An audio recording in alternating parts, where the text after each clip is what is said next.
So, welcome to this month, February's Basic Life. And our theme for today is justified anger. And we're taking a slightly different format this month, as this is a pretty tricky subject to address or discuss right now. I've decided that I'll do this video for you and just give some ideas of questions that you could ask yourself about the anger that we experience and what that could mean for us or what it could mean for other people as well. So we'll start as usual with the information about how we can support ourselves. So remembering that all views, including mine, are diverse and come from different perspectives. There's no binary, there's no right, wrong, black, white, well or unwell. We're always working at this part in the middle with this crossover, this liminal space of things that can happen. So I would ask you please to prioritize taking care of yourself during listening to this recording. And if that means just pressing pause or even stop listening, that's totally okay. You can come back to if you want to, but if it isn't right for you, it isn't right for you. And I might be bringing up some things that are pretty tricky to listen to, particularly if you have had experiences of anger which you still remember and still dream about. So, this is only for a discussion or only for thoughts of a discussion or questions to ask yourself. This isn't the only way. There are many other ways of thinking and considering things about around anger. And obviously, as you know, I offer an optional donation um, for this basic life. So if you haven't already got the link, you can have a look on my platform if you're on that platform, and Seven Directions members joining. They do not need to donate as they already have. And of course, you can contact me for any support that you need by emailing hello@liminalconnections.co.uk.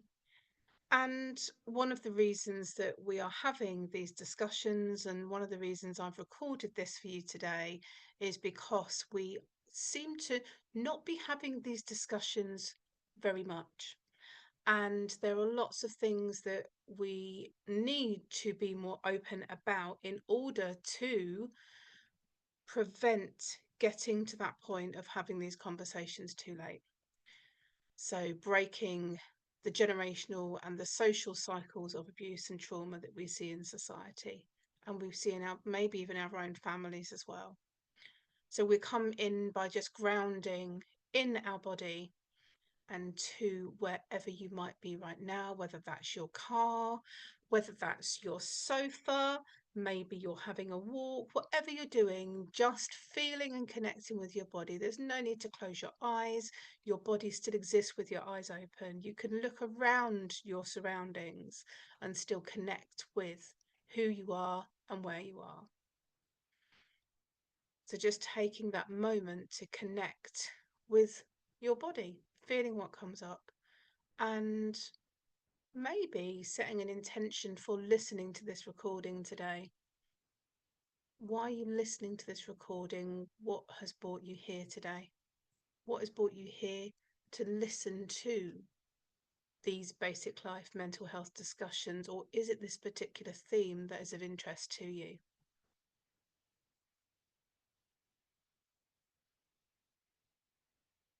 And of course, any questions are welcome. You can comment on this video. You can send me questions by message. And if you know me in person, you can always ask me questions.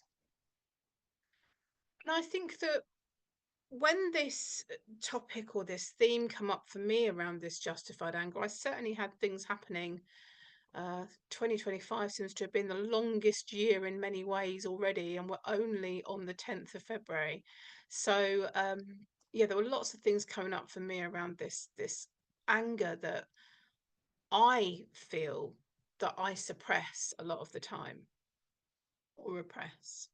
And just was I was making a gentle inquiry into myself actually to think, where did this begin? And obviously we know that what we experience as humans isn't just where things begin. Things begin with our parents' parents, the people around us, the education that we have, the teachers that we have in our life, maybe the work that we do, many reasons, maybe even our health. You know, we can be born with health conditions that can leave us with that feeling of anger, maybe frustration at times. So when I was thinking of this theme of anger and really feeling into it, it kind of made me recognize, oh, sometimes it isn't just our own anger that is challenging, it's other people's anger too. And if we have experienced other people's anger, or when we have, because I think it's fair to say most humans have experienced anger of some description. But depending on how we've experienced that anger and where that anger has led, because anger, when we even say the word anger, for many people, one of the things that comes up is like aggression or violence. And anger doesn't have to be aggression or violence. It could just be an expression. It could be an expression of anger. And we know that when we express our emotions, we can then exist more peacefully in our body. And there was I can't remember, I really wish I'd found this now before I started press record on this, but I was reading something the other day that if when we, maybe it was a video on Instagram, maybe I'll try and find it, but when we express our emotions, it reduces the likelihood of somebody have having a, I think it's a long-term health condition, developing a long-term health condition. And that was particularly, I'm sure it was with women. And that really made me think, oh, all these people that are walking around and very angry, like holding that anger in, and then potentially kind of snapping at people, being a bit irritable, or maybe even being really angry with themselves, and internally beating themselves up with that anger, and feeling like they're not good enough, feeling like they have to keep pushing and striving for something, and not giving themselves the time to recognize that actually what we need to do as humans sometimes is just exist, and recognize that we can't change certain things, although we can also change things. So this is why I'm going with this conversation around anger, this information about anger now, is that we can use all emotions in a way that they are intended to activate our bodies and our minds, because all emotions have a purpose. So for me, anger can be a catalyst for change, for positive change. And I'm interested in exploring and posing a few questions to you today to explore how you might use that feeling of anger to make a change, whether that change is for you, whether it's for your family, maybe it's in your work, maybe it's in your community, maybe it's your health. There's so many aspects of change that we can create. And yeah, let's explore that a bit. So when we initially start thinking about anger and what it feels like, where does that anger exist in your body? Feel free to pause this at any time so you can really be with the questions that I'm asking. Where does anger feel? Where can you feel anger in your body? And what does it feel like? And how does that personally define? How do you personally define justified anger? So justified anger for me is the anger that isn't just there on the surface, just waiting to come up. But if we've been wronged in some way, or somebody else has been wronged in some way, or that somebody else has something else has happened to make us have that emotional response of anger. What is that? How is that personally defined for you? There's so many different definitions I'm thinking of just as I'm saying these words. And in what ways is anger often misunderstood or misrepresented in society? I've named a few already that I am aware of just during speaking, but there will be other ways that anger is misunderstood and represented as well. So I'm interested for you to explore that with yourself or with others. Maybe you have a partner. I don't mean in a necessary relationship, but it might be a friend that you'd like to partner up with to do that. Maybe it could be a child. It could be your mother or father. Could be work colleagues. Maybe you want to bring this recording to a team that you're working with and open up the question. And then also, how do anger and oppression interlink for you? Do you see that in your day, your week, your month, your year? Is it based on one of the like intersex, what I would call the intersex, so things like race or gender or social status? Does that influence how anger is perceived or expressed?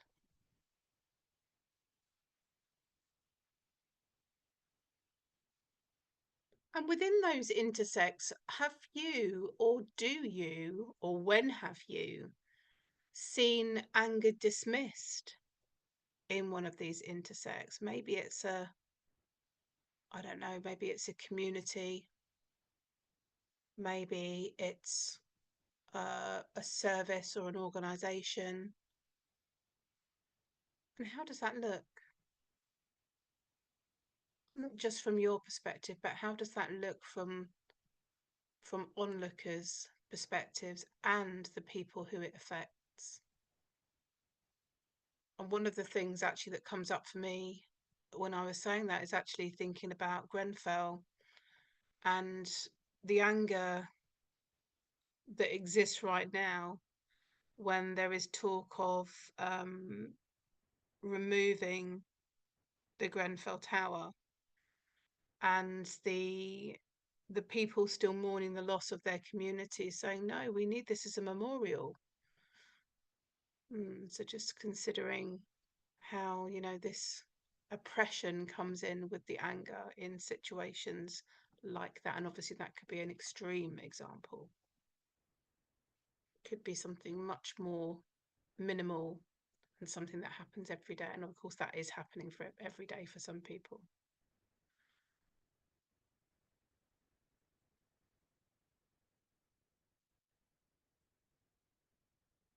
And also, what are there historical or cultural examples of where anger has led to a meaningful change? So through oppression, how has that led to a meaningful change? Whether that is culturally, societal, health-wise. And I'm wondering, I'm just thinking of when I say health about like how the NHS was formed and how maybe there was some anger there and the oppression. The reason the NHS came about is because they wanted to standardize some level of care that everybody could access, so that it was more fair. So there was an element of oppression. Not too sure about the anger. I know there's lots of anger in the NHS or towards the NHS right now. And thinking about things like boundaries and healing.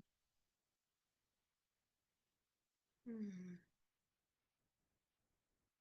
How can anger be a signpost for boundaries being crossed? Whether these are personal boundaries, physical boundaries, social norms, if we want to call them social norms, these social boundaries that people create for different reasons.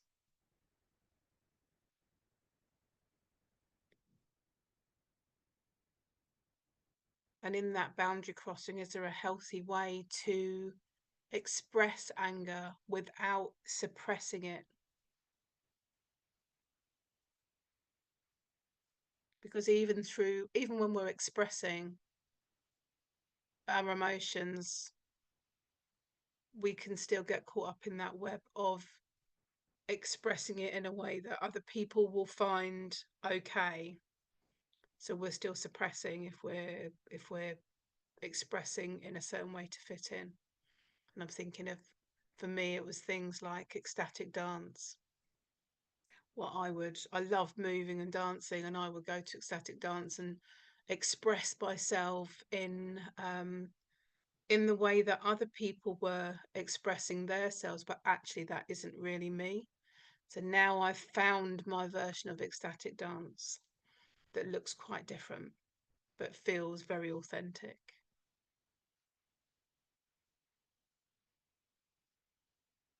And with that, I suppose, how do we find, how do we differentiate between anger that's helpful and unhelpful?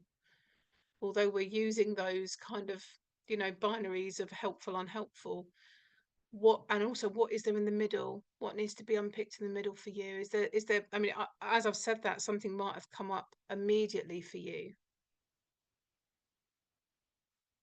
And this middle part for me is where this catalyst for change really steps in, and how we can channel that central part, that liminal space, into action and some kind of activism. And I don't mean activism in terms of protesting. Activism can mean lots of things for different people. Activism could be having conversations with people we wouldn't normally have conversations with, to educate or to listen to somebody else's perspective.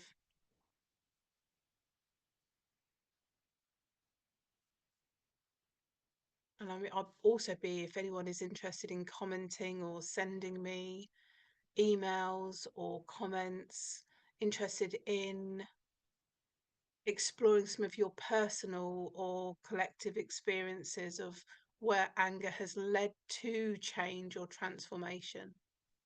Is there part of your community, part of your life, part of your family where that has led to that change? Or something somewhere or something that you can almost envisage happening and moving towards change, if people can channel that expression of anger into something different. And often when we can't, or don't feel able to find a way to express it and channel it into something else, it's because we're internalizing a lot of that. So what sort of spaces do we need to be able to speak openly about anger without potentially, don't even like the word, but triggering other people into their visceral anger?